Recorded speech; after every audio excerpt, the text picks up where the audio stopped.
Mr. Jhunjhunwala, what will be your advice to the Robin Hood investors, the investors which in a sense have taken a birth in the pandemic crisis? A lot of new investors have come to stock markets believing that stock market is the place for instant gratification, and they've had initial success. What would you advise to them? First thing I tell them, don't forget this is not a race course. And all this volume of fluctuation that games gap, I don't know which company in America, I think is very damaging for investors. Most investors are going to lose money in that. So I think for the place, if you get on debt 6% return, your target should get 15 to 24% return on equity, right? And don't involve yourself in all this daily gambling, where stocks go by 40% and 50% every day. I think, and life is about attitudes. So the mature attitude is to invest safely, give your money to experienced people to invest, to mutual funds, to fund managers, and expect a return which is reasonable. Sure. Don't forget this. I used to have a drink in Jeffries. Some pretty girl will come and ask me that what do you buy? I tell her buy XYZ. If you tell her, she'll ask me what return I'll get. I'll say it will double in 3 to 4 years. Only I give her the address of the Mahalakshmi race course.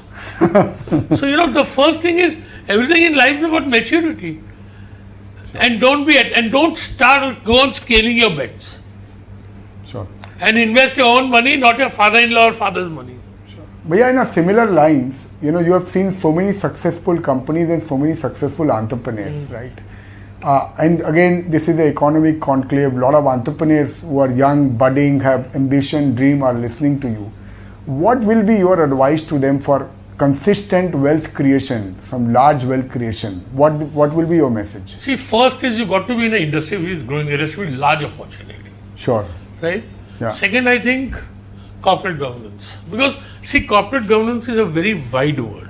Sure. Corporate governance is not only corporate governance attitude towards society, towards customers, towards employees, towards stakeholders, sharing fairly, not taking undue risk, according to me, is also part of corporate governance. Sure. Third, I think, is technology and the ability to change. Sure. Fourth is there has to be frugality.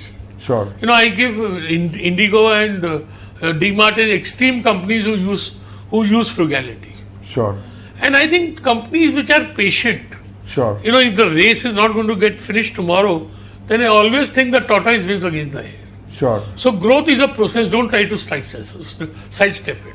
Sure. So for long-term return, I think these are the basic principles, and I think recognize change. Sure. And a lot of large companies can grow big. I feel entrepreneurs don't want to give up the power. Sure. But companies where you delegate are the only companies which can scale.